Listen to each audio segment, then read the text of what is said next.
Hey, sit closer. You feel that breeze? That faint whisper like someone brushing past you? Don't worry, it's probably nothing. But since we all gathered here tonight, I've got a story to tell you. A love story. But not the kind they write about in poetry. This one ends very differently. It's about a woman named Mae Nak, a woman so devoted, so desperately in love that not even death could stop her from coming home. Thailand wasn't Thailand back then. It was Siam, ruled by King Rama IV, a country filled with superstition, soap markets, rice paddies, and spirits hiding in the shadows. In the quiet canals of Phra Khanong, a district now swallowed by the neon of modern Bangkok, there lived a young couple, Mark and Nak. Mark was a humble farmer, strong, loyal, honest, and Nak was radiant. People said she had eyes like the river at dusk, deep, dark, and impossible to forget.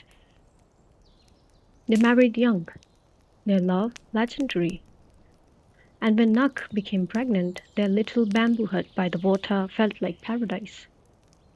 But war has a way of ruining things. Mark was drafted into the military and sent off to fight in the Siamese wars. Nak was left alone, pregnant, vulnerable, clutching her stomach as she watched her husband vanish down the dirt road. Months passed, then the baby came. But childbirth was a cruel mistress in those days. Nak didn't survive. She and the child both died alone in that small house by the canal, buried quietly by neighbors. The end.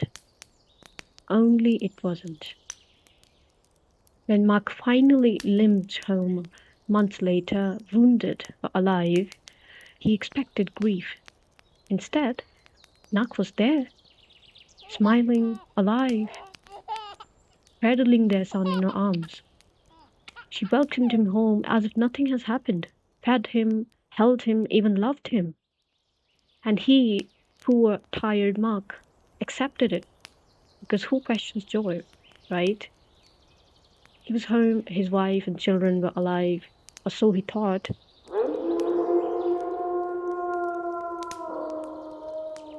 But the neighbors knew.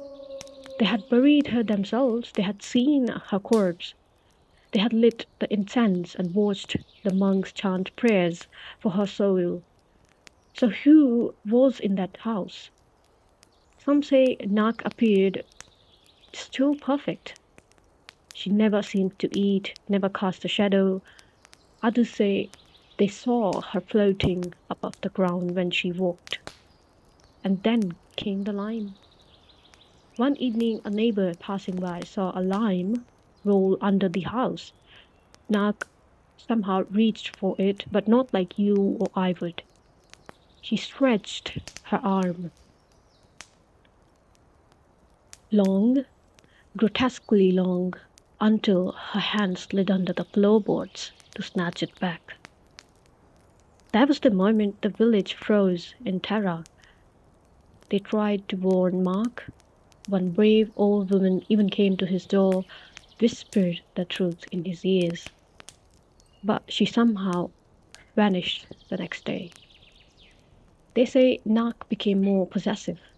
Mark wasn't allowed to leave. Visitors would fall ill, and candles in the house would burn in reverse, melting up instead of down. Monks who walked past the home said they could hear lullabies, but no babies' cries. One day, Mark walked through the village and was greeted by a monk. "Why do you mourn, child?" he asked. Mark frowned. "I'm not mourning." The monk stared at him sadly. "But you wear the white ring of the funeral rite." Mark reached up to his wrist, and sure enough, there it was. tied in his sleep. He ran home, barged into the house, looked at Nak, and saw her for what she truly was, a decaying corpse smiling through dead lips.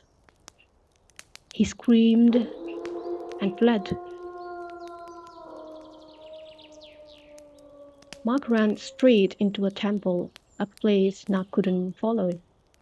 You see, in Thai tradition, temples are sacred. Spirits, even vengeful ones, cannot trespass without great cost. Nak wailed. Her cries echoed for days. Out of pity or fear, the monks summoned the legendary monk Somdet Do, a man known for his compassion, wisdom, and power. He confronted Nak at the canal.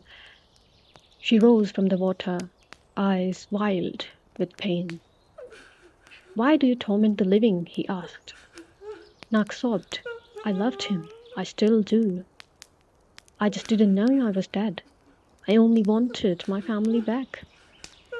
Instead of exorcising her, he soothed her spirit, told her it was time to move on.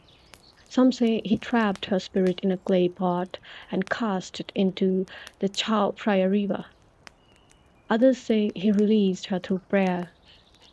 But either way, the hauntings stopped, at least for a time. Mae Nak's story isn't just some ghost tale whispered in alleyways. She's one of Thailand's most beloved spirits, a symbol of undying love, feminine power, and tragic devotion. Her shrine, located at Wat Mahabut, is real. You can visit it today, tucked behind a busy Bangkok shopping center. Every day, people come, especially women, offering baby clothes, diapers, toys, and even horror DVDs. They ask for blessings in childbirth, loyalty from husbands, and sometimes just to be spared from her wrath. Because those who lie to her, they suffer. Let me tell you a few things that might keep you up tonight. In 1997, a Bangkok taxi driver reported picking up a young woman with a baby late at night.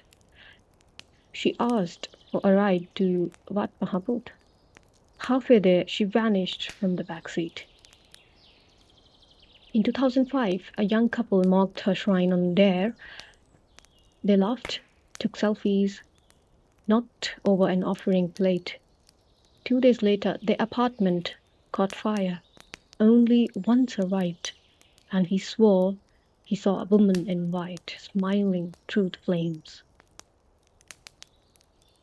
Skeptics say the legend is just an old folklore rooted in fears of childbirth, war, and widowhood.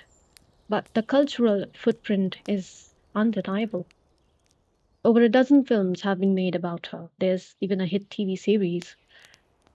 High school children grow up knowing her name like Westerners know Bloody Mary. And Wat Mahabut remains one of the most visited coast shrines in Asia. So if you're ever in Bangkok and you hear a baby crying near the canal at night, don't follow the sound.